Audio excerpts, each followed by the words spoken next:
Tu es béni au milieu de nous. Tu es élevé au milieu de nous. Tu es proclamé au milieu de nous. Tu es acclamé véritablement au milieu de nous. Notre adoration c'est pour toi. Nos cris c'est pour toi. L'acclamation c'est pour toi. Le fait que nous sommes sacrifiés pour être debout c'est encore pour toi. Que nous prosternons c'est pas pour autre personne. C'est pour toi seul. Tu mérites la gloire dans notre vie. Tu mérites la gloire dans ton assemblée. Tu mérites la gloire au milieu de nous. Tu mérites l'élévation au milieu de nous. Personne ne nous a aimés comme toi. Toi seul tu nous as aimés. En plus tu nous as aimés, tu t'es sacrifié pour nous. Tu t'es sacrifié, tu as versé ton sang pour nous. En versant ton sang, tu es mort pour nous. Et c'est en toi que nous sommes quelque chose. Nous avons compris ce matin, sans toi nous sommes rien. Sans toi nous sommes que poussière. C'est en toi nous avons l'éternité. Sois élevé notre Dieu. Sois béni notre Papa. Sois honoré notre Seigneur. Au nom de Jésus. Nous avons adoré ce matin. Est-ce que tu as véritablement adoré le Seigneur ce matin? Acclame Jésus. Célèbre Jésus. Honore Jésus. Magnifie Jésus. Proclame Jésus. Donne honneur à celui qui est et celui qui est. Celui qui était, celui qui est. Demain, il demeurera toujours. La terre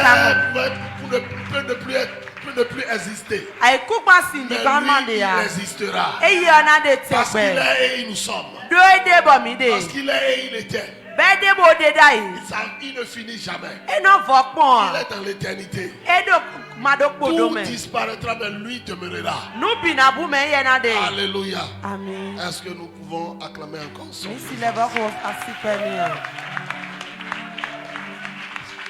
C'est lui qui nous fait grâce ce matin d'être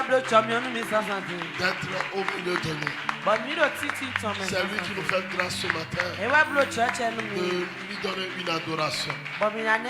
Nous sommes tellement bénis et dans la satisfaction d'être dans sa présence. Alléluia. Est-ce que tu peux saluer quelqu'un et dire non, je veux te communiquer la grâce du Seigneur ce matin. Je veux te communiquer la grâce du Seigneur ce matin. Je veux te communiquer la grâce du Seigneur ce matin. Je veux te communiquer la grâce du Seigneur ce matin. Je veux te communiquer la grâce du Seigneur ce matin. Amen. La Bible dit que vous avez reçu de toute sa plénitude grâce pour grâce. Parce que vous avez reçu, donnez aussi. Alléluia. Amen. Dis à ton voisin, je te donne ce que j'ai reçu. Amen. Amen. Assoyons-nous dans la présence du Seigneur.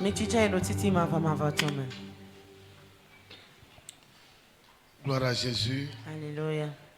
Gloire au Seigneur Jésus. Alléluia. Nous voulons bénir le Seigneur pour cette matinée. Que sa grâce et sa paix soient avec nous. Nous sommes tellement heureux et bénis d'être dans sa présence. Et c'est lui qui nous fait grâce ce matin d'être dans sa présence. C'est lui qui nous donne l'opportunité de venir dans sa présence. Que son nom soit élevé et que son nom soit éternellement béni. Dans le nom de Jésus. Je voudrais bénir aussi les parents dans la foi. Je parle au nom de mon père, l'apôtre Tonsi. Je parle au nom de ma mère, la prophétesse Mary Tonsi. Une personne tellement merveilleuse. J'ai été avec eux pendant le week-end. Il me charge de saluer le peuple de Parakou. Gloire à Dieu. Alléluia. Que Dieu les bénisse. Que la grâce du Seigneur soit continuellement multipliée dans leur vie. Dans le nom de Jésus. Ce matin, nous sommes encore dans la présence de Dieu. Et quand on est dans la présence de Dieu, rien n'est pareil. Alléluia. Amen. Quand on est dans la présence de Dieu, tout change, tout se révolutionne, tout prend une autre dimension, tout prend forme. Gloire à Dieu. Alléluia. Et je vais croire ce matin quelque chose va prendre forme ici ce matin. Oh, certainement c'est dans ta vie, ça va prendre forme. Alléluia. Amen. Quelque chose va se construire ce matin. Non, je crois que certainement c'est dans ta vie. Ça va se construire au nom de Jésus. Et tu ne vas pas quitter ce lieu ce matin tel que tu es venu. La main de Dieu va faire quelque chose d'époustouflant dans ta vie dans le nom puissant de Jésus. Alléluia. Amen. Je suis tellement béni ce matin d'accueillir au milieu de nous un couple qui est un fils à moi, un fils d'une autre mère. Vous êtes des fils de Milmo, mais eux, ils sont des fils de Mira. Alléluia. Amen. Est-ce que le peuple de Dieu peut saluer leur présence au milieu? Alléluia.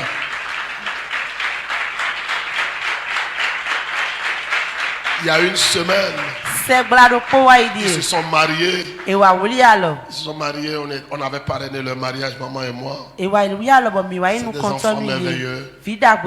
Gloire à Dieu. Des enfants extraordinaires. Et c'est des serviteurs de Dieu en plus. Gloire à Dieu. L'homme est pasteur et sa femme l'assiste. Gloire à Dieu. C'est vous qui me méprisez à Paraguay. J'ai des enfants un peu partout dans le monde. Je peux ne pas avoir de la valeur à vos yeux. Les gens cherchent à me rencontrer. Je vous parle sérieusement. C'est devant vous que je ne suis personne. Mais il y a des demandes des gens, j'ai de la valeur. Tu peux me mépriser comme tu veux. Mais il y a des gens qui cherchent à me rencontrer. Que je devienne leur mentor. Je deviens leur parrain. Je deviens leur guide. Tout le temps, ils sont dans mon inbox. Si je n'avais pas de la valeur aux yeux de Dieu, Dieu ne peut pas guider les gens. Venez vers moi. Gloire à Dieu. Soyez bénis, Pasteur Moriarty. Et sa femme Samrat. Soyez vraiment bénis, que la grâce de Dieu soit sur vous. Que Dieu vous unisse encore davantage. J'ai envie que le peuple prie pour vous. Est-ce que le peuple peut se lever et tendre la main vers eux? Quand je rentre dans mon message, confiez-le au Seigneur. Dis Seigneur, je confie ce couple merveilleux. Je te confie ce couple merveilleux. Je veux que ta main soit sur eux, ta grâce les enveloppe, ta faveur les enveloppe. Là où tu veux les amener, éternel mon Dieu, qui ne manque pas à l'endroit, qui atteignent le but de leur vie dans le nom de Jésus.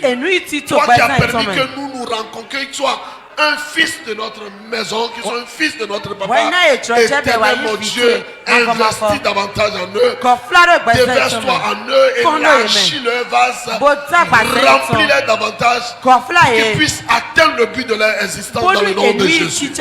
Mon Dieu, mon roi, merci pour toi, ce que tu fais pour leur vie, et là où tu veux les amener. Que aucun d'eux ne choue à la mission de sa vie, qu'aucun d'eux ne tombe dans le coup sud de leur élan, qu'ils puissent courir avec la vision que tu les as confiée, qu'ils puissent atteindre le but de leur existence. Mon Dieu, mon roi, sois béni, sois élevé, sois glorifié au nom de Jésus. Nous avons ainsi prié. Les dévoreurs de foyer ne vont pas dévorer votre foyer. Les destructeurs de foyer ne vont pas détruire votre foyer. Je vois un feu de Dieu vous encercler. Encercler votre union, encercler votre maison, encercler votre foyer. Tel que mon foyer est solide, vous aurez la même portion. Dans le nom de Jésus, la présence de Dieu sera réelle, tangible et continue dans votre vie dans le nom de Jésus. Dans votre foyer au nom de Jésus. La main de l'ennemi sera tombée, sera brûlée et consumée par le feu dans le nom de Jésus. Le regard de l'ennemi sur votre foyer va être détruit au nom de Jésus. Que ce feu l'empêche de vous revoir à nouveau au nom de Jésus. Que le Dieu de gloire vous élève et vous épate pour la gloire de son Saint-Nom. Soyez bénis. Au nom de Jésus, vous avez ainsi prié.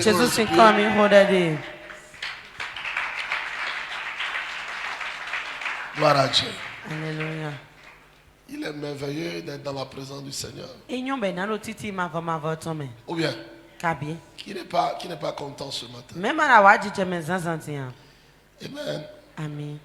Vous êtes content avec moi? Moi, je suis content. Quand le dimanche vient déjà à la veille, moi, je suis déjà content. La parole qui dit que David a dit dans les psaumes, je suis heureux quand on me dit d'aller dans la maison de l'Éternel. Cette parole-là, c'est pour cela que je ne viens pas à l'église par l'odeur. Je viens à l'église dans la joie. Parce que je suis dans la maison de l'Éternel. Écoutez-moi bien. Quand tu vas dans la maison d'un étranger, la meilleure des choses qu'il te donne, il te donne son accueil. Après, il te donne de l'eau à boire. Après, il te fait asseoir. Amen. Ça, c'est les hommes. Mais imagine Dieu qui te dit de venir dans sa maison. Imagine ce qu'il peut te faire. Si le sol peut te mettre à l'aise autant. Alléluia. Qu'est-ce que le Dieu qui est souverain peut faire? Donc, Dieu qui est souverain va faire mieux que cela. C'est pour ça que je crois ce matin. Celui qui est ici ce matin, le Dieu de cette rencontre va t'abreuver. Il va te nourrir. Il va te donner de la satisfaction. Ta vie sera dans la paix. Ta vie sera dans la joie. Ta vie sera dans la célébration. Le fardeau qui t'a amené ici, il va te décharger et il va te donner son joug qui est léger. Dans le nom puissant de Jésus. Dans le nom puissant de Jésus. Ton amen est faible. Ton amen n'a pas de volume. Dans le nom de Jésus. Le thème de ce matin, la dernière fois nous avons commencé le thème sur Jésus change les choses sur l'autel que nous avons bâti pour lui. Jésus change les choses sur l'autel que nous avons bâti. Nous avons bâti pour lui. Alléluia. Amen. Et nous avons parlé de l'autel de l'adoration. L'autel de l'adoration, nous avons dit, nous avons deux types d'adoration. La première adoration est conditionnée par la promesse. C'est l'adoration qu'Abraham a fait à Dieu. Et la deuxième adoration, c'est l'adoration conditionnée par l'amour que nous avons pour Dieu. Et c'est l'adoration que nous faisons parce que nous aimons Dieu. Et cette adoration est en Christ.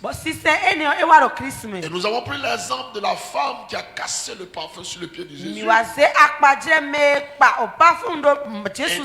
avons vu que l'adoration qu'il a donnée à Jésus, et Dieu a répondu sur le même autel qu'il a conçu pour Jésus.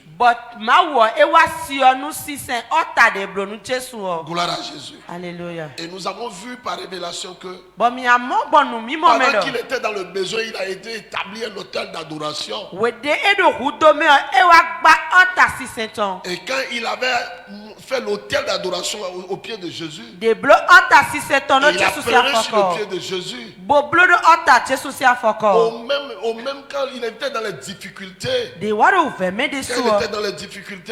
Jésus a marché pour venir vers elle. Et il a encore fait la même adoration pour Jésus. Et Jésus a répondu aux besoins de son cœur. Et son frère qui était mort a été ressuscité.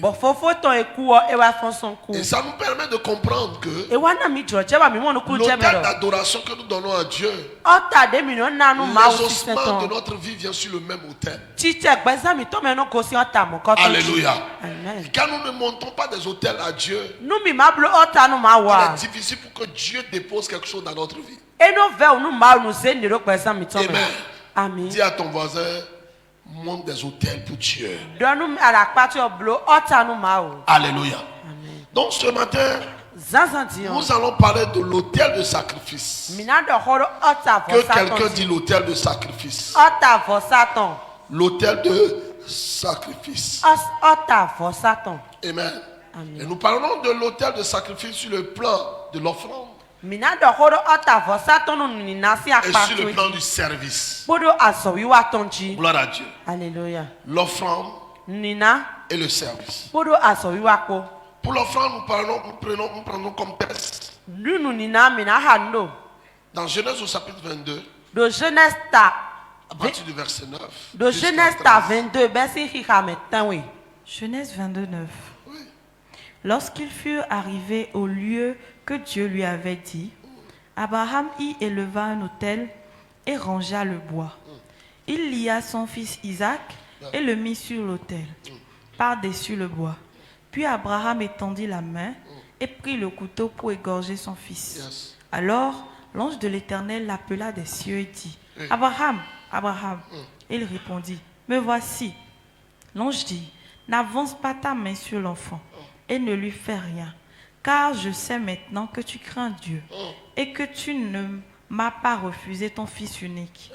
Abraham leva les yeux et vit derrière lui un bélier retenu dans un buisson par les cornes. Et Abraham alla prendre le bélier et l'offrit en holocauste à la place de son fils. Alléluia.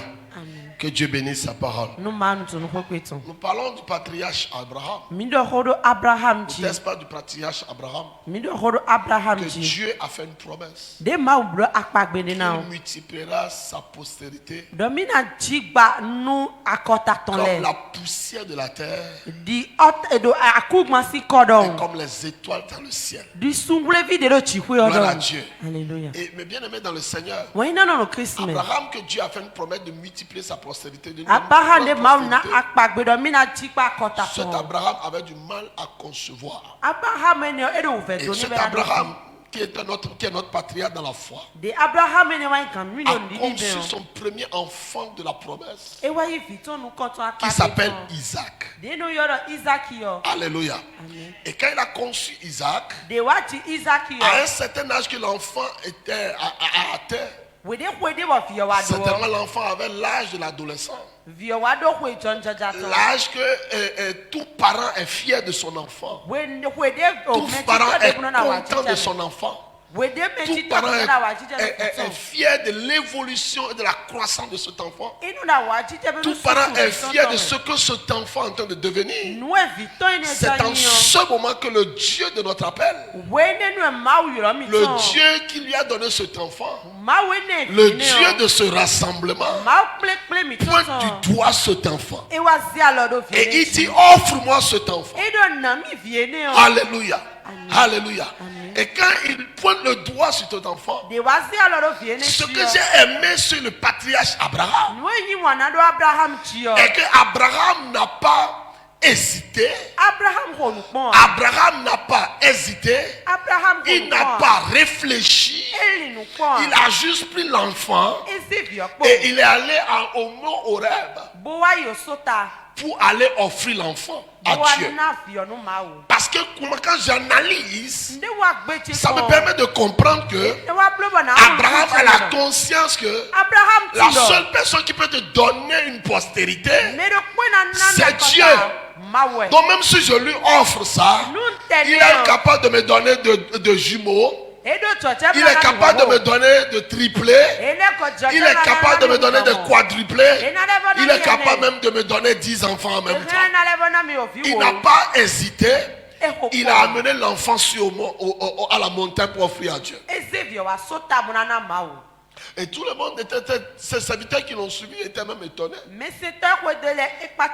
Alléluia. Même l'enfant était surpris. Tu m'as dit on va à la montagne pour aller offrir à Dieu. On a tout pris mais on n'a pas pris l'offrande. Alléluia. Et vous savez, le patriarche Abraham est dans la dimension de Dieu qui pourvoit. C'est-à-dire il a compris le Dieu qu'il sert, qui est son père, est le Dieu qui pourvoit tout. Malgré qu'il a pris son enfant, l'enfant lui pose la question, mais on a tout amené, où est l'offrande qu'on veut offrir à Dieu? Il dit, le Dieu qui m'a dit de venir lui offrir là, le Dieu la pourvoira. Il s'appelle Jéhovah Jireh. Le problème que nous avons est que nous n'avons pas cette pensée. Oh, nous sommes les enfants, la descendance d'Abraham. Nous sommes des héritiers selon Abraham. Vous ne comprenez pas, vous n'êtes pas sûr. Galates 3, verset 27. Je crois, hein, oui, 27. Galates 3, verset 27, je vais voir. À 28. Galates 3, 27. Vous tous qui avez été baptisés en Christ, vous avez revêtu Christ. Oui. Il n'y a plus ni juif, ni grec. Oui. Il n'y a plus ni esclave, ni libre. Il n'y a plus ni homme, ni femme. Oui. Car tous, vous êtes un en Jésus-Christ. Oui, verset 29. Et si vous êtes à Christ. Et si vous êtes quoi? À Christ. Vous êtes donc la postérité d'Abraham. Vous êtes donc la postérité d'Abraham. Ça veut dire que tu le veux ou non, tu es le petit-fils, arrière-petit-fils d'Abraham. Ça veut dire on est arrière-petit-fils d'Abraham, mais nous n'avons pas appris de notre grand-père.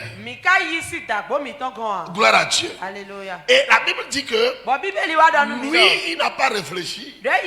Il sait que le Dieu de son appel qu'il a dit de l'offrir est le Dieu de provision. Il a juste dressé l'autel. Il a juste dressé l'autel. Il a commencé par, il n'a rien dit à son enfant. Quand il a fini l'autel, l'enfant était étonné. Il dit, l'enfant, donne-moi ta main. L'enfant donne la main. Il attache. Donne-moi ton pied. L'enfant donne le pied. Il attache. De toute façon, nous, si c'est nous qui étions à la place de l'enfant là. De toute façon, nous allons crier au secours ici. De toute façon, nous allons crier au secours. Mon père veut me tuer. Alléluia. L'enfant donne encore son pied. Il attache. Et mieux, il le soulève. Il le met sur l'autel. Et puis, il prend le couteau. Juste là, l'enfant n'a pas crié au secours. Hein. Mais si c'est toi et moi, de toute façon, on crie au secours. Même quand on vient même à l'église, on vient de sortir. La première chose qui nous arrive, au secours, au secours. Gloire à Dieu. Alléluia. Et il soulève le couteau. Et l'ange de Dieu lui dit, ne touche pas cet enfant. Je suis dans la présence de Dieu. Dieu me charge de te dire qu'il t'a exploré. Il a vu que tu as réellement sa crainte. Alléluia. Et c'est en ce moment l'ange lui montre l'agneau qui est à côté, gardé par un arbre. Alléluia. Comment un agneau peut être gardé par un buisson d'arbre? Ça me permet de comprendre quelque chose. Je suis le vrai sceptre. Alléluia. Alléluia. Je suis quoi le vrai sceptre? Ça veut dire, qui a dit ça? Jésus dit je suis le vrai sceptre. Ça veut dire Jésus a pourvu l'agneau. Jésus est la provision de l'instant. Gloire à Dieu. Et quand il pourvoit l'agneau, ça dit il pourvoit à la compréhension d'Abraham. Abraham qui a dit que mon Dieu pourvoira. Et quand il était arrivé dans le besoin, le Dieu là même a pourvu. Et ce Dieu est encore Jésus de Nazareth.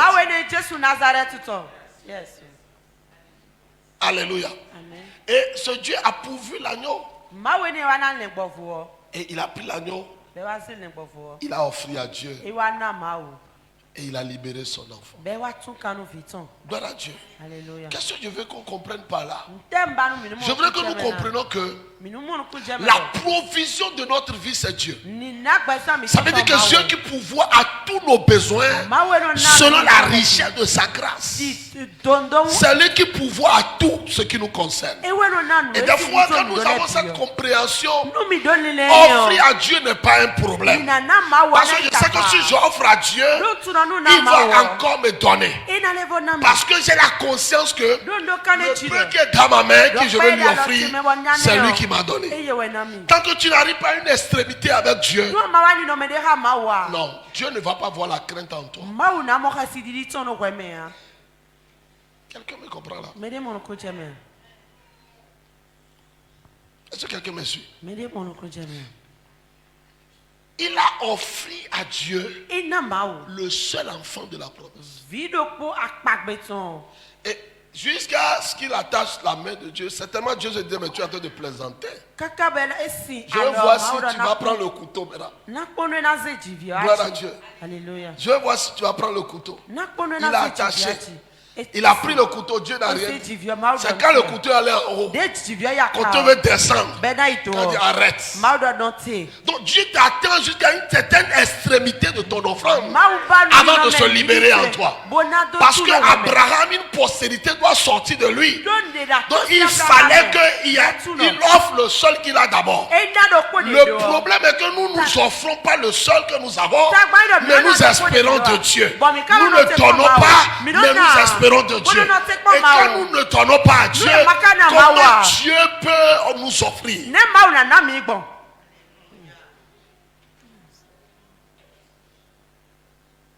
Et aujourd'hui nous sommes dans la religion, les gens nous mélangent la tête. Que Dieu ne pas offrir.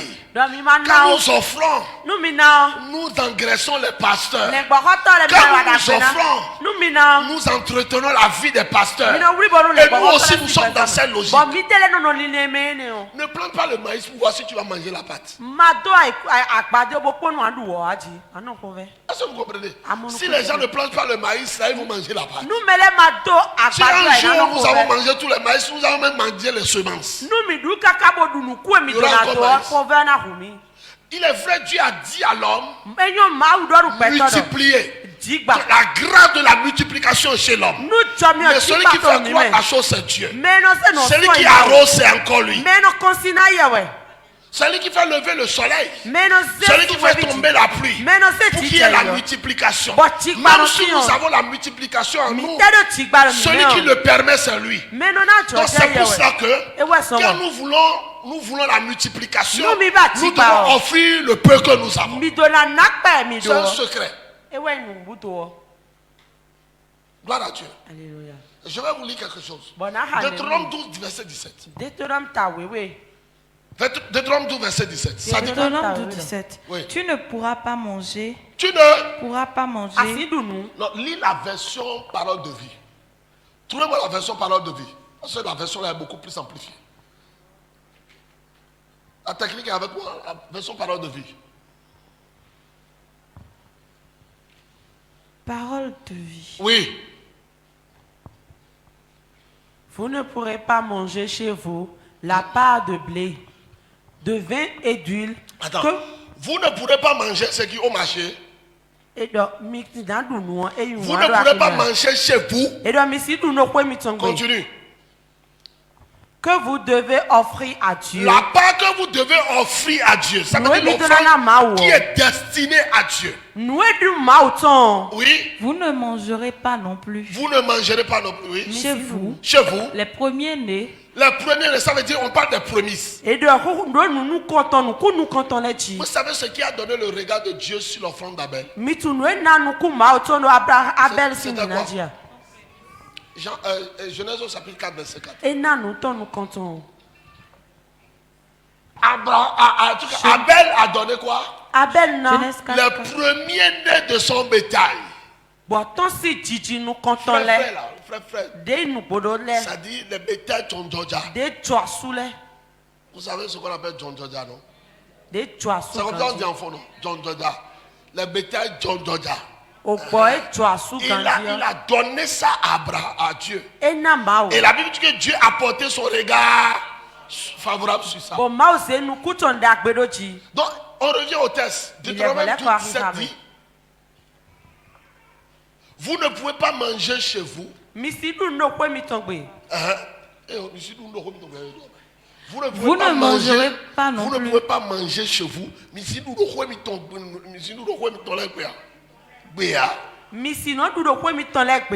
Les premiers-nés de vos troupeaux. Ça veut dire les premiers-nés de vos affaires. De bœufs. Parce que dans le temps où la Bible s'écrivait, il n'y avait pas une transaction de monnaie. C'était la transaction des biens. C'est-à-dire, si j'ai de bétail, je te donne. Si j'ai besoin de riz, du maïs, toi tu me donnes. C'est-à-dire, il y avait, ça s'appelait le troc pour ceux qui ont été à l'école. On nous enseigne ça à l'école. Ou bien, on nous apprenait ça à l'école, le troc. Échangeur. Et c'est le temps de quoi, l'ancien préhistoire, on appelle ça. C'est la préhistoire. Le temps de la préhistoire. Les premiers nés se faisaient les échanges. Donc il n'y avait pas la monnaie. Aujourd'hui là, pour avoir mouton, il faut aller à Kobokobo. Tu dois faire sortir l'argent. Tu comprends? Pour avoir le maïs, il faut aller en dépôt. Pour faire sortir l'argent. Parce que la monnaie est devenue l'instrument d'échange. Gloire à Dieu. Quelqu'un avec moi? Donc, mes bien-aimés dans le Seigneur, il dit, vous ne pouvez pas manger chez vous la part qui est réservée à Dieu. Oui. Vous ne mangez les premiers-nés de vos troupeaux de bœufs, de moutons, et de chèvres, ni les dons volontaires, et les offrandes. Ça veut dire les dons que tu fais à Dieu de façon volontaire.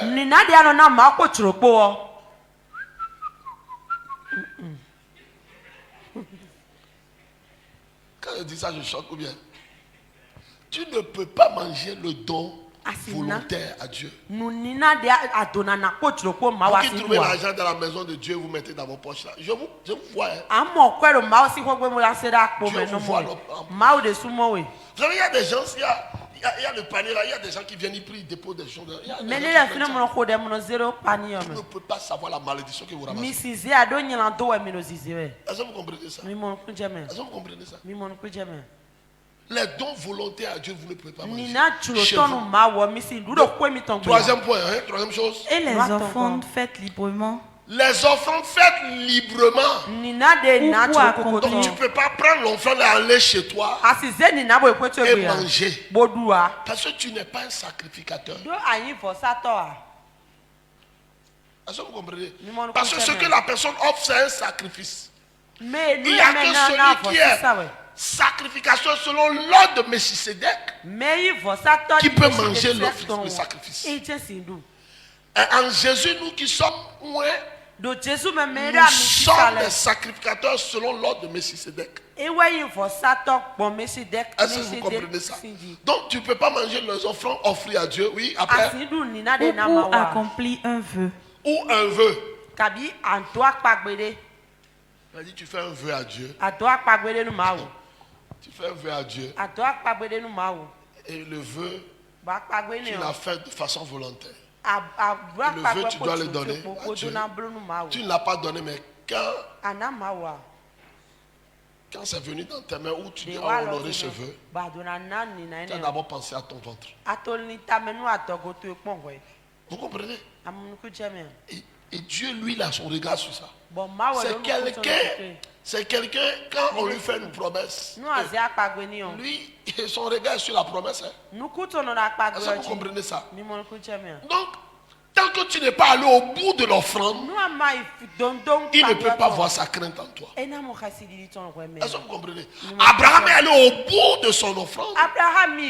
C'est en ce moment il a vu sa crainte dans son cœur. Et il a dit, la promesse que je t'avais faite là, maintenant là, je peux te le donner. Donc tant que tu n'es pas allé au bout de l'extrémité de ton offrande, ou atteint un niveau de ton offrande, Dieu ne peut pas rentrer dans sa promesse te concernant. Parce que sur l'autel de ton offrande que tu dresses, c'est sur le même autel, Dieu déjà déposé ce que lui aussi a préparé pour toi. Je t'explique. Quand Abraham a offert son fils, la Bible dit qu'il a fait un autel avec du bois, ou bien. Et il a mis son enfant, son fils là-dessus. Je vais vous lire quelque chose. Gloire à Jésus. Alléluia. Au Jean, au chapitre 1. Do Jean, il ramène nous content.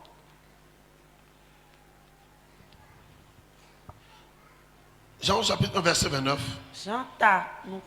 Jean 1 29. Oui. Le lendemain, oui. il vit Jésus venant à lui et il dit, voici l'agneau de Dieu qui ôte le péché du monde. Alléluia.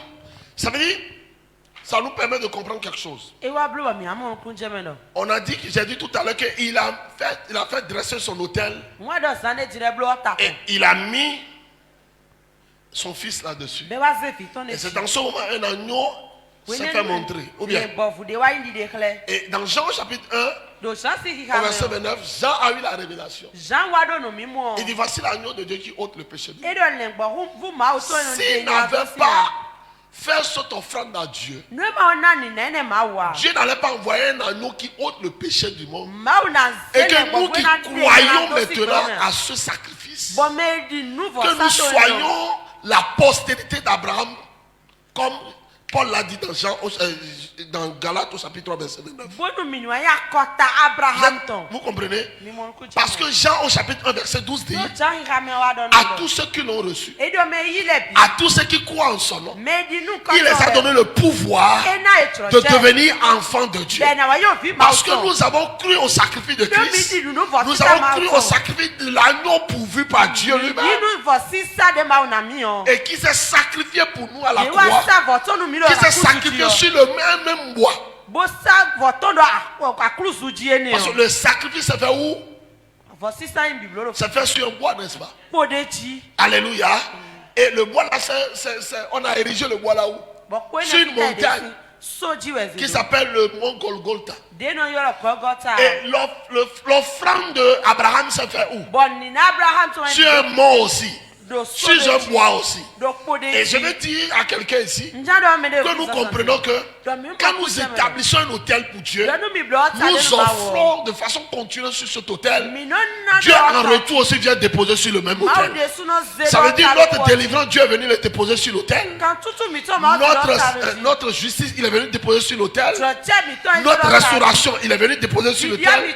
Notre élévation, il est venu le déposer sur l'autel. Et notre identité nouvelle, il est venu déposer sur l'autel. Pourquoi? Parce que l'identité adamique a été offerte sur un autel.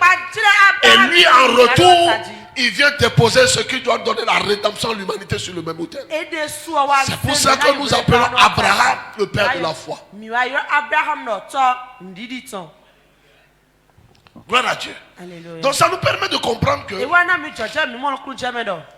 quand tu dresses un autel d'offrande à Dieu, c'est sur le même autel que Dieu vient aussi déposer pour lui. Gloire à Dieu. Alléluia. Demande à ton voisin quel est l'autel que tu dresses pour Dieu. Quel autel d'offrande tu donnes à Dieu. Gloire à Dieu. Alléluia. Des fois c'est compliqué. Mais c'est dans la complication que Dieu veut voir ta fidélité. Oui, je vous dis la vérité. Si tu posais la question à Abraham, il va te dire, moi-même là, c'est Dieu, sinon je ne peux jamais donner l'enfant. Comprenez que vous offrez à Dieu, vous n'offrez pas à un homme. Il demeure souverain. Gloire à Dieu. Parce que je pose l'argent, il a tout espéré l'enfant là. Pendant plus de 40 ans, il a espéré l'enfant là. Et l'enfant là est venu. Il grandit, il fait sa fierté. Et Dieu met son doigt là-dessus. Je veux ça. Et nous, quand Dieu met le doigt sur quelque chose, on dit c'est Satan. Arrière de moi, Satan. Dieu ne peut pas. Dieu même sait que c'est le seul que j'ai. Il ne peut jamais demander ça. C'est Satan. Arrière de moi, Satan. Non, combien de fois on n'a pas dit ça? Ou bien, il y a des choses qu'on a uniques.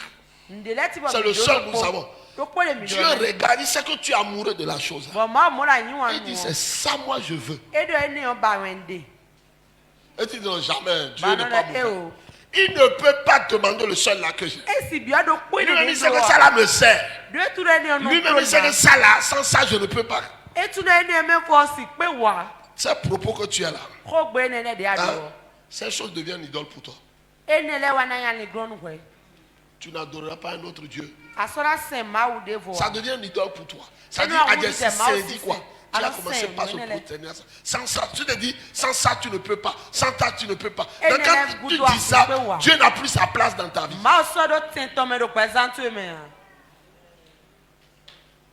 Est-ce que quelqu'un me comprend, monsieur? Donc, des fois, quand Dieu prend le doigt, la chose unique que nous avons, je peux vous garantir, souvenez-vous d'Abraham. Donnez seulement sans réfléchir. Il va vous surprendre avant que vous ne réfléchissiez aussi. Oui. Ce qui est étonnant, Abraham a offert. Ce n'est pas demain, le lendemain qu'il a eu le résultat. En même temps, il a eu le résultat. Mais le fruit du résultat est venu en Christ.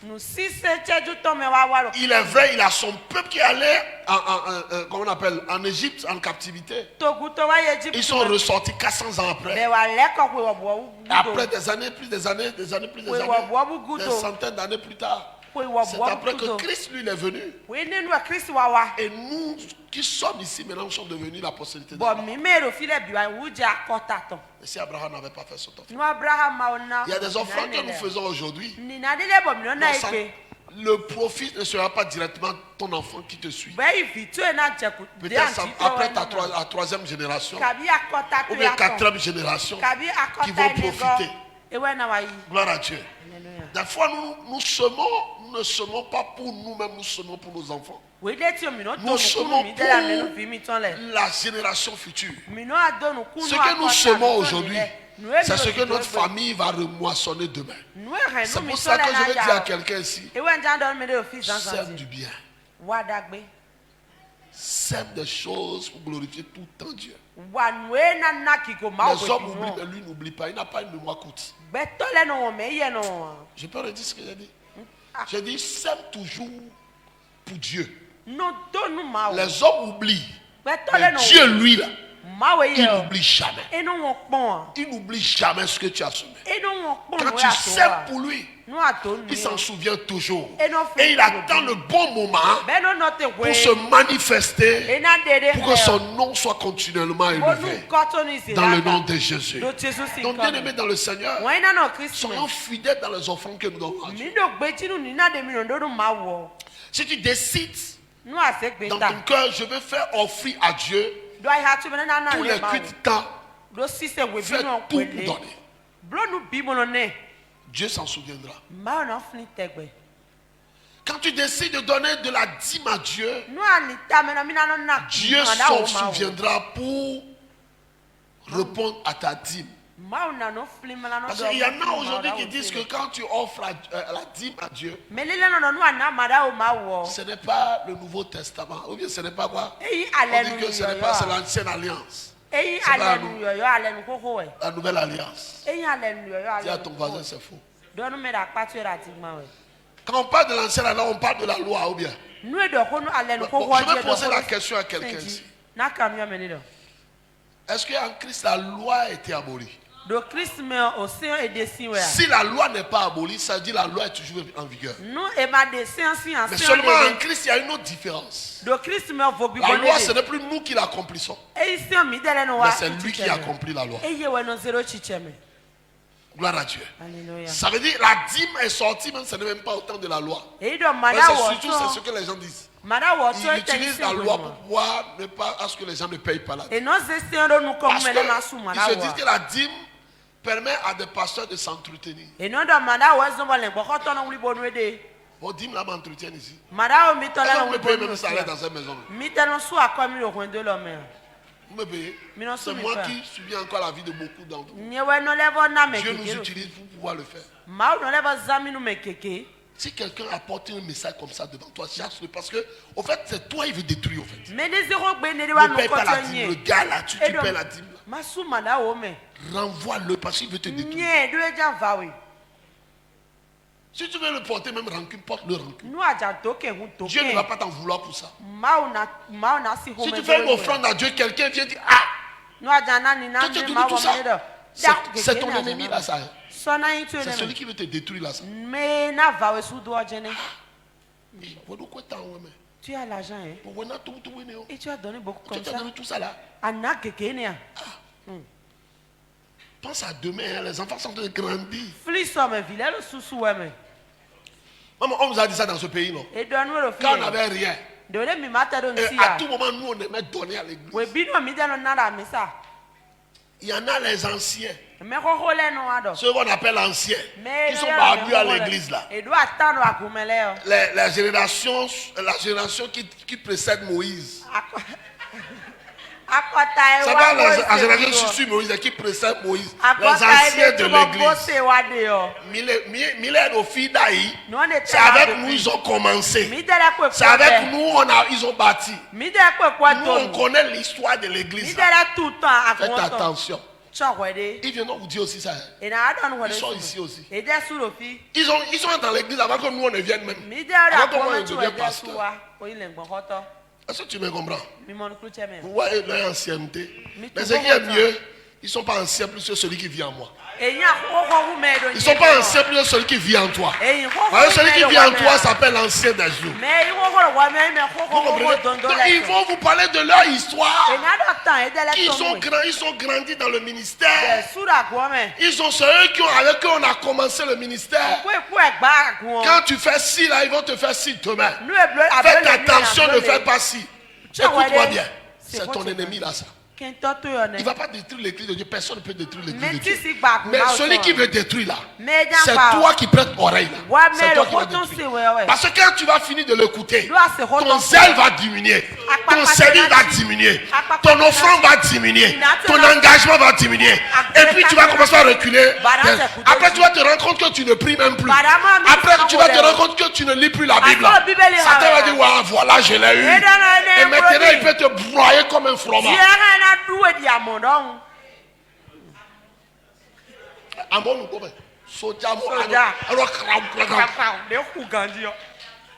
Tu ne seras pas la cible de l'ennemi. Même si tu es dans la cible de l'ennemi, en ce moment le Dieu de gloire te délivre.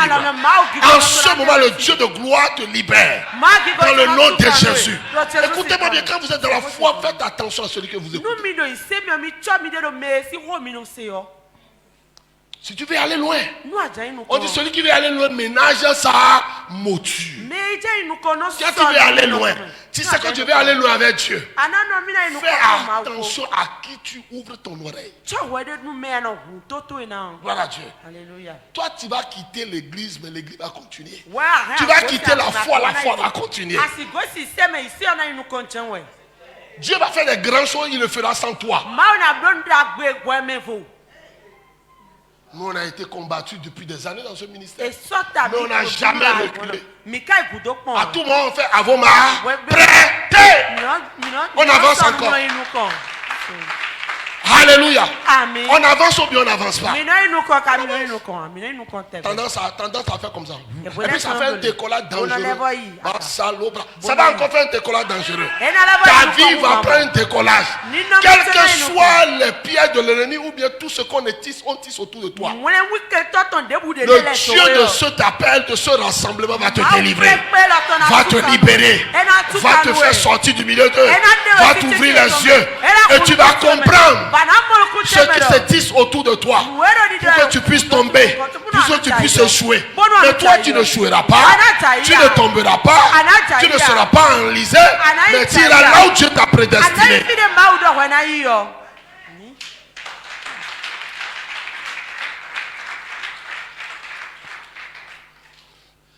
Comment tu ne peux pas payer l'offrande, la dîme et tes vœux à Dieu, et tu veux que Dieu pourvoie? Non. Vous-même, soyons réalistes. Bon, je suppose, c'est moi qui fais croître les choses, non? Je suppose, bon, je ne suis pas Dieu. Je vais vous donner un exemple. C'est moi qui fais croître les choses. C'est moi qui fais tomber la pluie. C'est moi qui fais sortir le soleil et tout ça. Donc c'est moi qui ai toute l'organisation pour que quelque chose prospère. Et c'est moi qui pourvois encore. Maintenant, je te donne, quelqu'un se lève. Bon, je vais prendre les deux bouteilles là, c'est comme ça se ressemble. Hein? Je donne, regardez le frère. Ça, c'est ce que je lui ai donné. Gloire à Dieu. Alléluia. Et ça, le sert. Ou bien. Mais dans ça, il y a un qui est la semence. Qui est la semence. Gloire à Dieu. Il a mangé ça. Mets ça dans la poche. Il a mangé ça. Il reste la semence. Et il veut encore en avoir plus. Gloire à Dieu. Au lieu de prendre ça pour venir me donner, il prend ça. Il met encore là. Et maintenant là, il se met à genoux. Tout un ne prie. Il ne fait que prier. Et tout un ne fait que jeûner. Dieu donne-moi. Bénis-moi. Élève-moi. Fais des choses merveilleuses. Et Dieu dit, mais je vais faire ça comment? Tu as déjà mangé la semence. Est-ce que vous comprenez ça? Mais s'il a compris, et il me donne ça. Il donne ça à Dieu. Dieu arrose. Il fait croître. Après, il va se rendre compte que ce n'est plus Dieu qu'il avait. Il en avait. Il a toute une caisse. C'est rempli dedans. Et puis après, ça devient tout un camion de tout. C'est comme ça, ça se multiplie. Est-ce que vous comprenez ça? Dis à ton voisin que Dieu me délivre. Gloire à Dieu. Que Dieu me délivre. Dieu ne vous demande pas grand chose. En fait, quand Dieu demande ça, c'est pour notre bien nous-mêmes. Gloire à Dieu. Il y a une chose de respecter les principes de Dieu. Il y a une autre chose de respecter les principes de la religion. Aujourd'hui, ce qui détruit aujourd'hui la chrétienté d'aujourd'hui, c'est la religion. Les gens ont une mentalité religieuse et ils attribuent ça à Dieu. Dieu a ses principes. Christ n'est pas venu nous donner de la religion, il est venu nous donner le royaume. Donc lui-même, il est le roi de ce royaume. Et il a établi des principes pour nous. Et quand tu respectes ces principes, c'est favorable. Il dit, vous êtes bénis de toutes sortes de bénédictions. Dans les lieux célestes en Christ Jésus. C'est-à-dire, vous êtes bénis d'en haut et d'en bas. Est-ce que vous comprenez? Mais il y a un élément catalyseur qui déclenche la bénédiction. C'est la loi de la semence et de la moisson. Moi,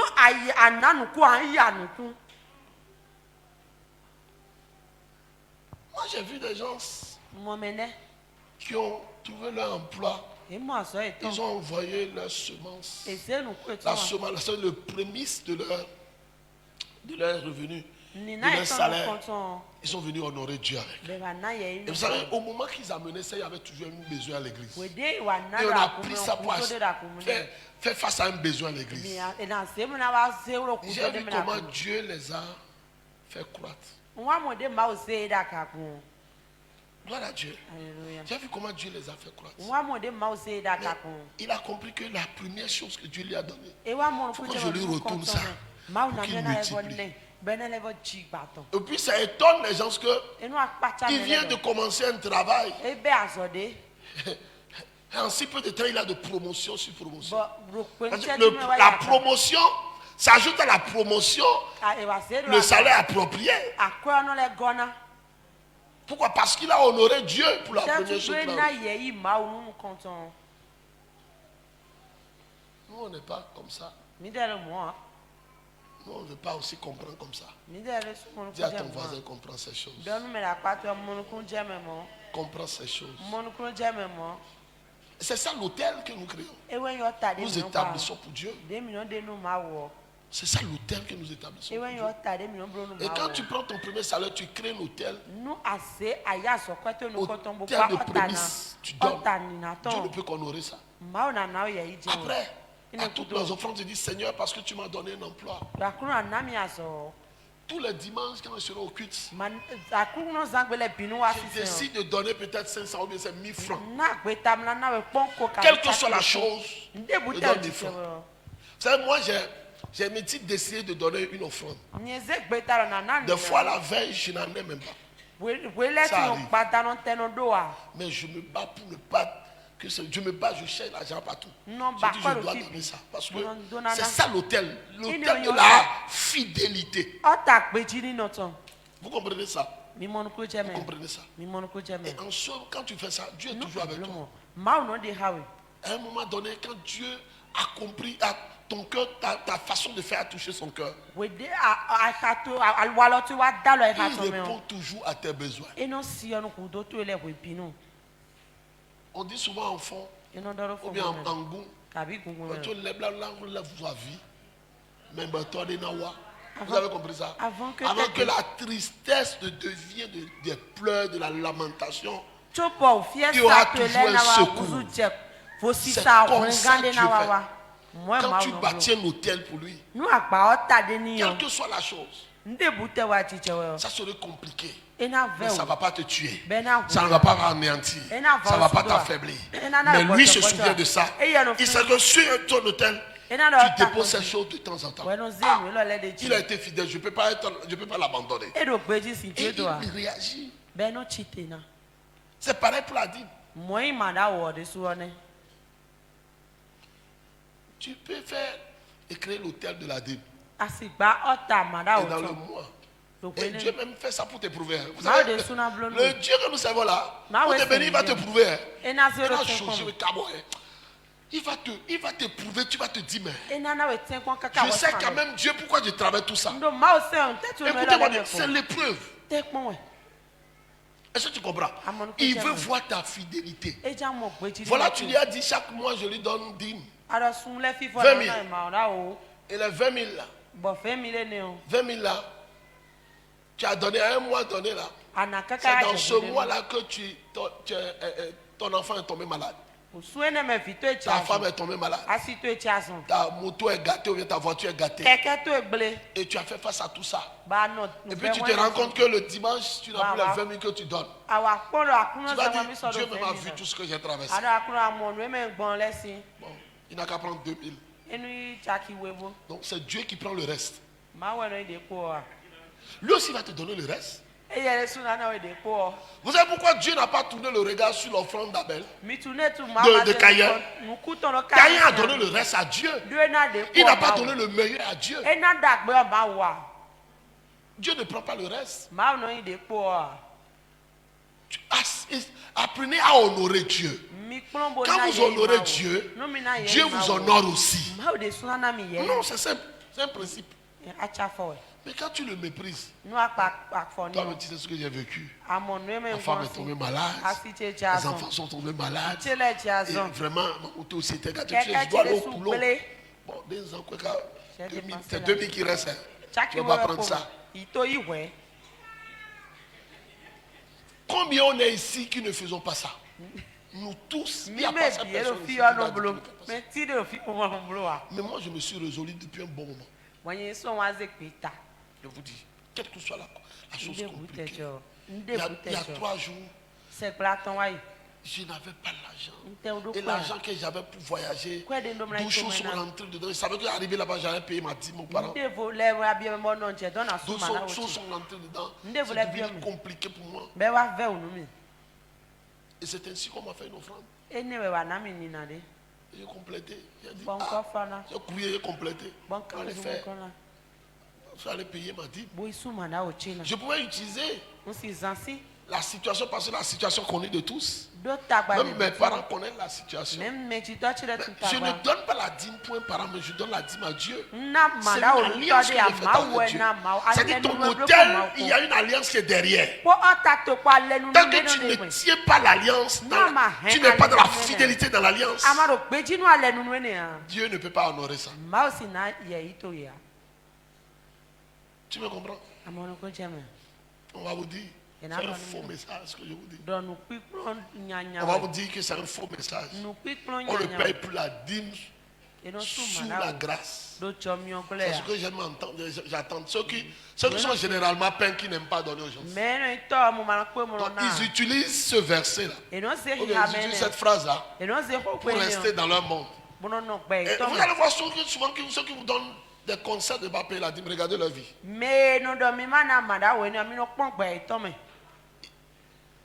L'exemple qu'il va prendre pour pouvoir te convaincre, c'est l'exemple d'un serviteur de Dieu qui a dit ça. Lui-même ne peut pas prendre sa vie pour te convaincre. Parce que normalement, s'il veut convaincre quelqu'un, il va dire, regarde, moi je ne donne pas la dîme. Est-ce que tu vois ma vie? Oh, quand moi-même je te regarde la vie, ça va les loupes, je te regarde. On ne te voit même pas. Vous comprenez? Toi-même, ta vie là, toi qui conseilles comme ça, quand on veut te regarder, on chante de lunettes, ça là ne te voit pas bien. Vous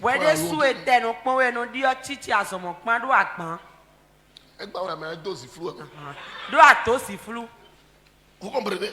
Toi-même, tu es sombre debout. Et toi qui dis aux gens de ne pas payer, parce que toi tu ne payes pas. Ne pas venir ensemble. Et tu veux que vous coûtez le même prix. Est-ce que vous comprenez? Dis à ton voisin, honore Dieu par ton offrande et ta vie. Gloire à Dieu. Je vais parler du sacrifice. Rapidement pour finir. Je vais finir avec l'offrande, l'autel d'offrande, comme ça. Est-ce que quelqu'un est béni par l'offrande? On va parler de l'autel de sacrifice.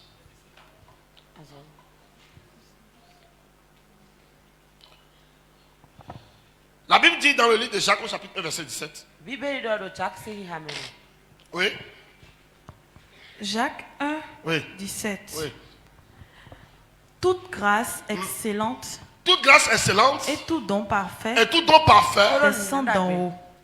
Vient de quoi? Descend d'en haut. Descend d'en haut. Du Père des Lumières, chez lequel il y a... Tu as lu la version parole de vie. Lui second. Ok. La Bible dit que tout don parfait vient d'en haut. Ça vient du Père excellent. C'est-à-dire ça vient de Dieu. Ça veut dire que tous les dons que nous avons viennent de Dieu. Ou bien, on va lire encore un autre verset.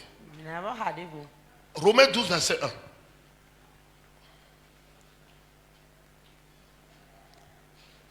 Romains 12, 1. Oui. Je vous exhorte donc, frères, oui. par les compassions de Dieu, oui. à offrir vos corps oui. comme un sacrifice vivant, yes. saint, yes. agréable à Dieu, oui. ce qui sera de votre part un culte raisonnable. Alléluia. Il dit que d'offrir notre corps comme un sacrifice vivant. Alléluia. Amen. Et Éphésiens 2, verset 10 aussi dit quelque chose. Je veux qu'on utilise tout ça là pour que je vous explique quelque chose. Éphésiens 2, 10. Oui. Car nous sommes son ouvrage. Nous sommes quoi? Son ouvrage. Ça dit, c'est Dieu qui nous a fabriqué, non? Ayant été créé en Jésus-Christ. Ayant été créé en Jésus-Christ. Pour de bonnes œuvres. Pour de bonnes œuvres. Que Dieu a préparé d'avance. Que Dieu a préparé. Donc, nous venons de lire un passage qui nous dit que nous sommes l'ouvrage de Christ. Nous sommes l'ouvrage de Dieu en Christ. Ou bien, Éphésiens 2, 10. Et après, la Bible dit que dans Jacques au chapitre 1, verset 17, il dit tout don parfait vient d'en haut. Ça veut dire tout le don que nous avons là. Chanter, danser, balayer, et quoi encore je veux dire là, hein? La façon de manier la parole de Dieu, donc de révélation, donc de service, et tout ça. Tout ça dont la vient de Dieu. Gloire à Dieu. Alléluia. Et Romains 12, verset 1 dit quoi? Il dit offrez notre corps comme sacrifice vivant en Dieu. Alléluia. Amen. Donc ça nous interpelle, bien aimés. Ça veut dire le don que nous avons, le don de vie que nous avons, le fait de se réveiller par jour, de voir le soleil se lever sur nos têtes, de respirer l'air, de boire l'eau, de marcher et faire tout ce que nous voulons, vient de Dieu. C'est un don de vie. C'est Dieu qui nous a donné cette vie-là. Ça vient de qui? Dieu. Et Éphésiens 2 dit, nous sommes son ouvrage. Ça veut dire que Dieu nous a créés pour de bonnes œuvres. Maintenant, la question, quelle est bonne œuvre que tu fais pour Dieu?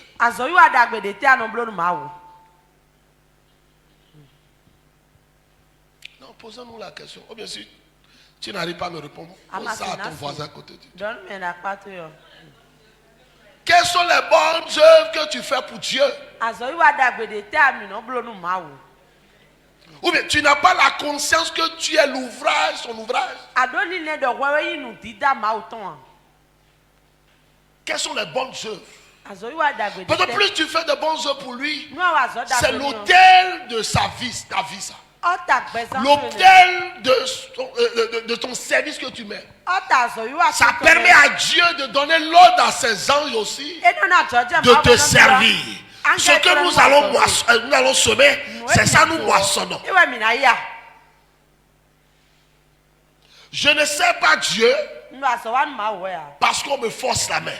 Je sers Dieu parce que j'ai la conscience que je suis son ouvrage. Et tous les dons que j'ai, c'est lui qui me l'a donné pour que je puisse lui retourner ça.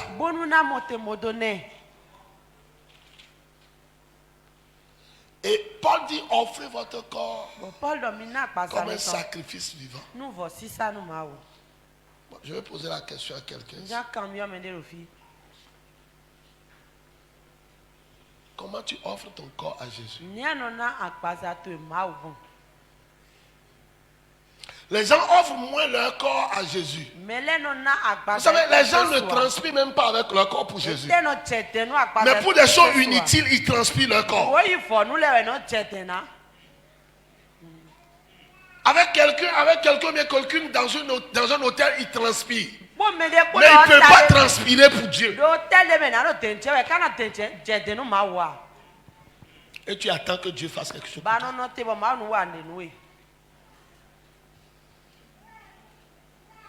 Est-ce que quelqu'un me comprend? Offrez votre corps comme un sacrifice vivant. C'est-à-dire, mon corps là c'est pour toi. Je te sers pour ça. Tu suis créé pour ça. Je te sers. Je donne le meilleur de moi-même pour toi. Transpirer pour ça même.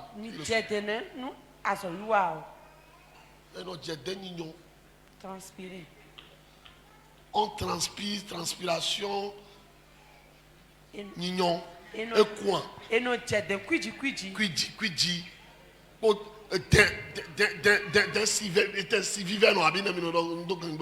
Version. Au Tchenon.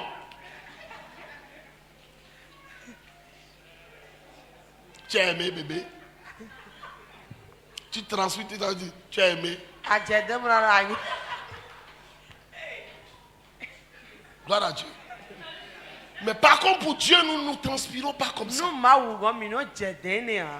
Quel hôtel tu es en train d'établir dans ta vie? Il s'agit de ta vie, mon frère. Il s'agit de ta vie, ma soeur. C'est un hôtel que tu établis pour Dieu. C'est ça qui nous permet de transcender des choses et aller en avant dans ta vie. Ou bien on ne lit pas la Bible. Offrez votre corps comme un sacrifice. Et donc, sacrifice quoi? Sacrifice vivant, agréable à Dieu. J'offre tout mon corps à Dieu. Mon sommeil, je l'offre à Dieu. Si je dors pour 6 heures, je dis Seigneur, je prends 2 heures dedans. Je te donne ça dans la prière. Mon temps de repos, je te donne 2 heures dedans pour évangéliser. Mon temps de sommeil, je prends 30 minutes dedans pour prier pour ton église. Au lieu de prendre 30 minutes pour aller transpirer dans un motel. En plus, on va te prendre l'argent et tu ne peux même pas offrir dans l'église. Est-ce que tu me comprends? Dis à ton voisin, répands-toi. Dis à ta voisine, répands-toi. Voilà Dieu. Nous sommes quand même son ouvrage. Nous sommes son ouvrage. Il nous a créé pourquoi? Des bonnes œuvres. Il nous a créé pour nous. Il nous a créé pour les bonnes choses. Vous comprenez? Il nous a créé pour les bonnes choses. Mais ce dont je parle là, est-ce que c'est une bonne chose? Il est vrai. Tu as transpiré. Et tu es content. Bébé, tu as aimé. Ça s'arrête là. Ça s'arrête là. Mais tu sais Dieu, la joie que tu as dans ton cœur. La joie que tu as dans ton cœur quand quelqu'un est béni par ton service. La joie que tu as dans ton cœur quand quelqu'un est levé par ton service. La joie que tu as dans ton cœur quand quelqu'un témoigne par ce que tu as fait. C'est une joie que tu ressens continuellement. Même le ciel ressent continuellement cette joie. Ce que tu fais là, bébé, tu es content, c'est bon, tu as aimé. Le Saint-Esprit est attristé. Dis à ton voisin, répands-toi. S'il parle fond, dis Dio. S'il parle goût, dis lève-toi. S'il parle Nina, là, il faut le dire Dolly. S'il parle Nago, on lui dit quoi? S'il parle Nago, on lui dit quoi? Baro. Baro. S'il parle Bariba, on lui dit quoi? S'il parle Bariba, on lui dit quoi? Awansi. Akosi. S'il parle Bariba, il dit Akosi. S'il parle Dendi, on va lui dire quoi? Barou. Est-ce que vous comprenez mes frères? Vous comprenez mes frères? Nous sommes son ouvrage ayant été créé en Christ pour des bonnes œuvres. Quand nous créons une terre de service pour Dieu, nous servons Dieu dans l'abnégation, dans la discipline, dans l'obéissance, dans le zèle. Je peux vous garantir, Dieu s'en souvient toujours. Je dis Dieu s'en souvient, il n'est pas un ingrat. Si tu sais Dieu, même à travers un homme, la personne est ingrat, c'est pas grave. Parce que celui qui récompense, c'est pas un homme. C'est pas un pasteur. C'est pas un apôtre. C'est pas un prophète. C'est le Dieu souverain.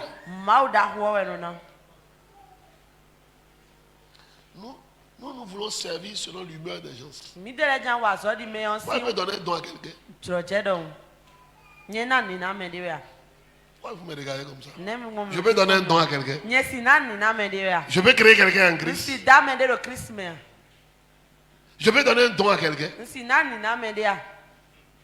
Mais pourquoi vous voulez me servir? Moi, je refuse que quelqu'un me serve. Je ne veux pas la colère de Dieu tombe sur moi. Je ne veux pas que quelqu'un me serve.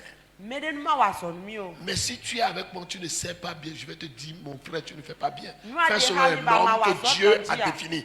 Parce qu'il m'a donné le mandat de vous conduire. Ça, c'est mon rôle. De te conduire dans la discipline de Dieu. C'est là où on trouve que je suis sévère. Allez. Vous comprenez? Parce que je ne peux pas abandonner mes diplômes, abandonner tout et servir Dieu. Et puis tu fais la pagaille devant mes yeux. Jamais. Jamais. Parce que comme je le disais hier pour ceux qui étaient arrivés ici, je vais dire, moi aussi je suis évalué. Vous comprenez? Vous me comprenez? Mais leaders, quand ils viennent ici, même quand ils voient tout beau là, ils appellent certains parmi vous. On pose des questions pièges à des gens pour voir si tout va bien. Juste pour évaluer ce que je fais. Et maintenant, moi, je vais me taire pour te laisser faire bêtises. Moi, ça me tombe là-dessus après. Tu es où et tout cela se passait? Quand la foudre sera tombée sur moi, tu ne seras pas là. Et ça, c'est au niveau des hommes. Et quand j'irai vers Dieu. Est-ce que vous comprenez mes frères? Est-ce que vous comprenez mes soeurs? Offrons-nous à Dieu. Donnons le meilleur à Dieu. Donnons le meilleur à Dieu dans le service. Vous comprenez? Dieu n'attend que ça. Il n'attend pas autre chose. Il n'attend que ça. Donnons le meilleur à Dieu. Montrons-lui que nous l'aimons vraiment. Gloire à Dieu. Est-ce que ça passe? On ne dirait pas. Ça passe. Parce que quand ça ne passe pas, on est comme Nathalie, la main croisée. Donc tu es mini budget. C'est ça. Quand ça ne passe pas, on croise les bras. Non, elle entend. Ou bien, tu entends, non? Elle est bénie. Amen. C'est sa façon de recevoir. Gloire à Dieu. Alléluia. Dis à ton voisin, établis ton hôtel de sacrifice pour Dieu. Ton hôtel de sacrifice dans le service pour Dieu. Quand tu sers Dieu, les moments de tribulation, les moments de problèmes, les moments de difficultés, Dieu aussi vient à ton service par les anges. Est-ce que vous comprenez? Dans le moment le plus compliqué, Dieu vient à ton service par ses anges. Ou bien le Saint-Esprit même à l'œuvre dans ta vie. Voilà Dieu. Est-ce que quelqu'un me suit? Je parle à quelqu'un. Quelqu'un a compris ce que je dis? Dis à ton voisin, revois ton service pour Dieu. Revois ton service pour Dieu. Revois ton service pour Dieu. Vous savez, il y a des gens qui savent mieux les hommes que Dieu. Je vais te dire le danger de ça. Quand Dieu a soif de ton service, et tu sais plus un homme que Dieu. Et je peux vous dire que Dieu est l'homme le plus jaloux que j'ai jamais connu. Vous savez qu'il est très jaloux? Vous avez lu ça dans votre Bible? Hein? Il est très jaloux.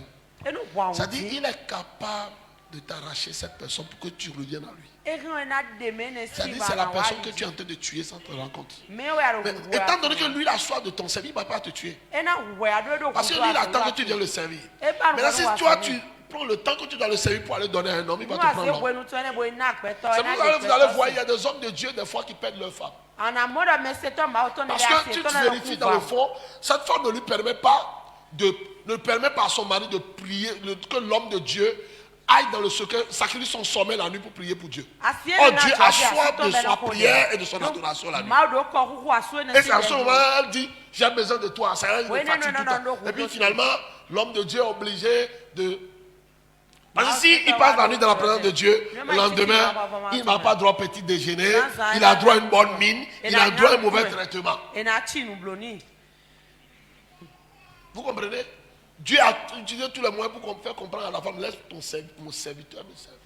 Et quand ça, elle ne comprend pas, il finit par l'enlever, lui, il va comprendre que lui qui est, non, ça ne serait pas votre cas. Gloire à Dieu. Lui qui est le serviteur, il va comprendre qu'il n'a plus personne, il a Dieu. Il a pleuré vers Dieu. Et Dieu a dit, j'avais besoin que tu pleures pour moi depuis. J'avais besoin que tu m'adores depuis. J'avais besoin de ça. Ta femme est avec moi si tu n'en fais pas. Continue l'œuvre. Est-ce que vous connaissez même celui que vous servez? Non, vous ne le connaissez pas. Est-ce que vous connaissez celui que vous servez? Il peut t'arracher ça. Moi, j'ai peur de sa colère. Son côté lion là, moi, j'ai peur de ça. Je préfère qu'il soit lent. Il est lent la colère bien. Il est lent la colère. C'est quelqu'un qui quitte le niveau d'agneau pour aller au niveau de lion. Donc son côté lion là, expérimenter ça mon frère. Ça te décapite. Tu iras au ciel mais tu vas avoir mal. Est-ce que vous comprenez ça? Donc quand il te parle, obéis. Ne joue pas au garçon. Ne joue pas à la femme. Toi, reviens. Sois sage. Dis à ton voisin, sois sage. Je vous prête ce message parce que je veux que les gens comprennent. C'est pour ça que je vais doucement. Soyons sages. Des fois quand on vous force la main pour venir servir Dieu, ce n'est pas pour le bien. Attends, si je gagnais des millions ici, ça allait se comprendre. Vous comprenez que il est en train de me forcer la main parce que finalement c'est lui qui gagne. Je porte un fardeau, je veux que Dieu t'a mis à côté de moi pour que nous portons ensemble le fardeau. Si tu n'es pas là, ça pèse. Donc, il faut que tu viennes pour que ça soit léger. Parce que si Dieu te remplace, ce n'est pas bon pour toi. Moi, je ne veux pas que ça soit mal pour toi. C'est pour ça que je te force la main pour que tu reviennes au service. Je n'ai rien à gagner dedans. Au contraire, c'est toi qui gagnes dedans. Est-ce que vous comprenez? Parce que si Dieu prend la décision de te remplacer, donner vie à une pierre quelque part, pour te remplacer, ça veut dire qu'il t'a rejeté. Vous savez qu'on peut rejeter un enfant? Vous savez qu'on peut rejeter un enfant? Si les hommes peuvent rejeter un enfant, parce que l'enfant, il est vrai, tu vas porter son nom. L'enfant qu'on rejette porte toujours le nom de son père. Mais il est renié. Le père ne veut plus avoir part à lui. Mais si tu es rejeté par un homme, comment ça fait mal? Imagine si Dieu te rejette. Repentons-nous, mes frères. Vous qui êtes en train d'abandonner le service de Dieu pour un oui ou un non, revenez à Dieu, c'est mieux pour vous. Je ne dis pas ça pour vous menacer, mais je vous dis ça pour que vous compreniez comment le royaume fonctionne. Revenez au service. Donnez-vous le meilleur à Dieu. Parce que vous allez quelque part avec Dieu. Vous avez une histoire avec Dieu. Et Dieu est en train d'écrire de façon progressive l'histoire. Donc ne vous arrêtez pas en bon chemin pour un oui ou non et puis vous abandonnez. Vous ne faites pas mal à quelqu'un, vous faites mal à Dieu. Est-ce que vous comprenez ça? Ce que tu fais, on peut aller prendre un autre frère, on lui montre, il va faire. Des fois même la personne fait mieux que toi. Mais derrière toi, c'est pour toi-même, c'est pas pour quelqu'un. L'autel du service. C'est en ce moment que quand tu donnes le service, tu fais le service à Dieu d'un sincère cœur. Dans toute ta détermination, dans tout son amour, dans tout son zèle. C'est la même intensité que Dieu utilise pour venir te faire aussi ça. Et puis ça tu es dépassé de ce que Dieu a fait. Ça là. Non, ça c'est pas un homme qui a fait, c'est Dieu qui a fait. Tes mots n'arrivent pas à expliquer ça. Vous savez, dans le service avec Dieu, je le reconnais parce que moi ça m'arrive. Des fois, il y a les dents. C'est-à-dire il y a des moments où on se fatigue, on est affaibli. C'est normal. Toute personne qui travaille se fatigue. Ou bien, c'est en ce moment la Bible dit celui qui est faible, qui vient vraiment, je le fortifie. Je ne prie tout pas celui qui me fortifie. Je crois Philippiens 3, verset 14. 4, 14, 4, 17, comme ça. Vous comprenez? Je prie tout pas celui qui me fortifie. Quand tu revends avec Dieu, Seigneur, je suis fatigué. Je suis faible.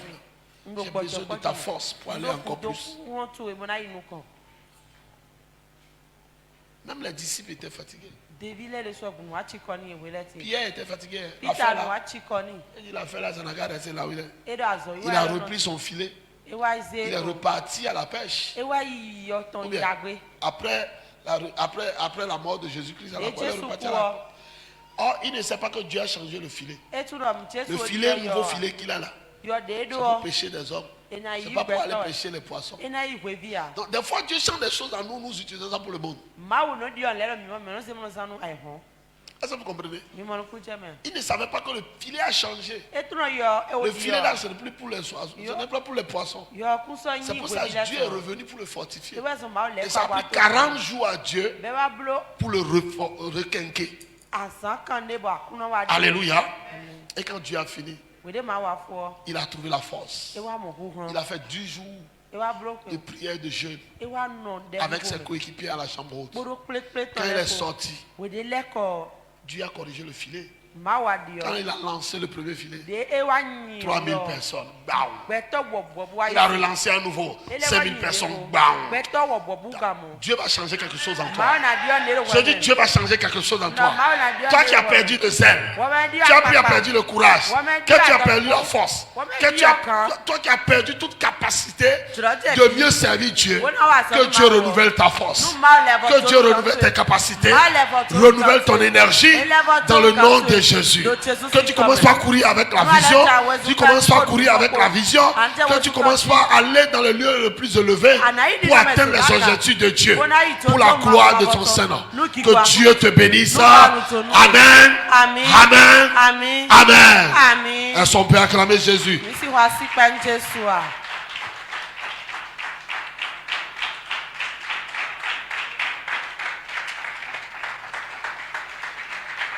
Alléluia. Ton hôtel de service est établi. Je dis ton hôtel de service est établi. Tu vas servir Dieu avec beaucoup de détermination. Je vois ton zèle s'augmenter.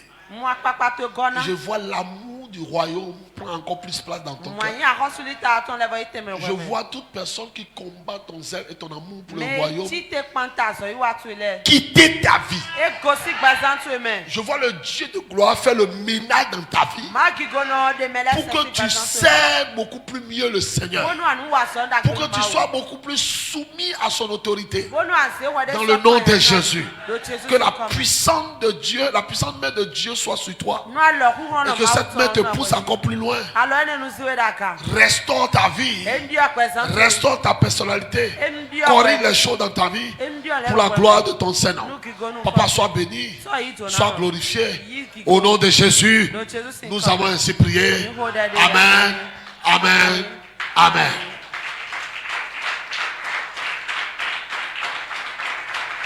Tu es béni au nom de Jésus.